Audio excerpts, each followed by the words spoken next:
move raises hopes of diplomatic thaw after Kim Jong-un said he would consider sending athletes to Winter Olympics. Kim Jong-un orders border hotline with South Korea to be reopened. Video: North Korea has reopened a vital line of communication with South Korea, raising hopes of a diplomatic thaw days after Kim Jong-un said he would consider sending his country's athletes to next month's Winter Olympics, to be held just south of the border. Hours after Donald Trump again baited the North Korean leader on Twitter, this time with a boast about the size and efficacy of his nuclear button, Pyongyang said it would reactivate a telephone hotline at the tourist village of Panmunjom at 6:30 a.m. Greenwich Mean Time on Wednesday.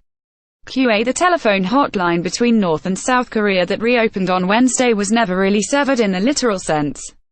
The hotline, along with a separate channel for military talks, is installed at a liaison office at the tourist village of Panmunjom, which could be the setting for high-level talks depending on whether Pyongyang agrees to Seoul's offer of a meeting next Tuesday. The countries made preliminary contact via the hotline on Wednesday, according to the Unification Ministry in Seoul, with initial exchanges limited to checking that the line was still working properly. Even when the hotline was officially dead, operators from both countries continued to check it twice a day, in the morning and again in the afternoon.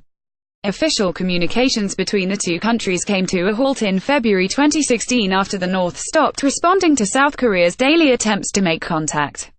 That was in protest at Seoul's decision to close down a jointly run industrial complex in Kaesong, just north of the country's border.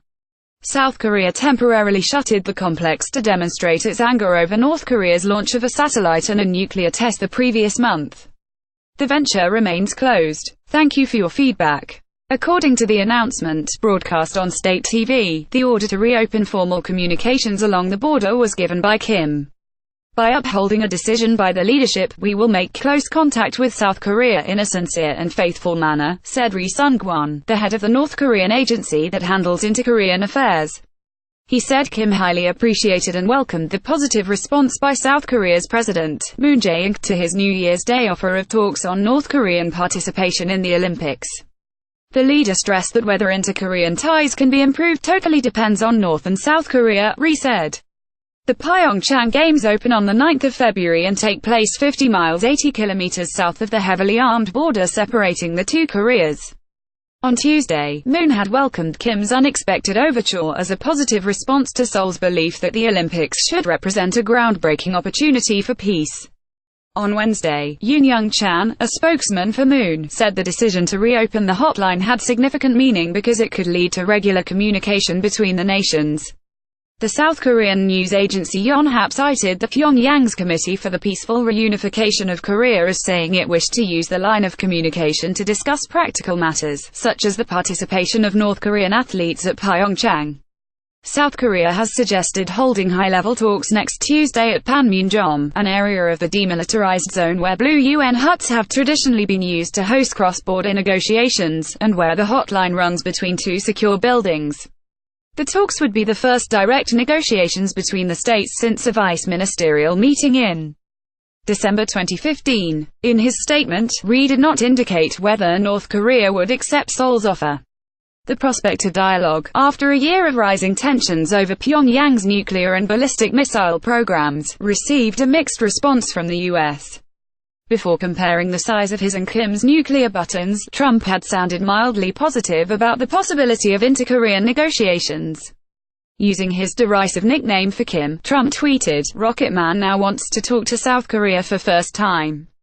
Perhaps that is good news, perhaps not, we will see." The U.S. ambassador to the UN, Nikki Haley, questioned the wisdom of an inter-Korean dialogue unless it was to include a North Korean commitment to abandon its nuclear weapons program. "We consider this to be a very reckless regime. We don't think we need a band-aid and we don't think we need to smile and take a picture," Haley said. "We think we need to have them stop nuclear weapons and they need to stop it now.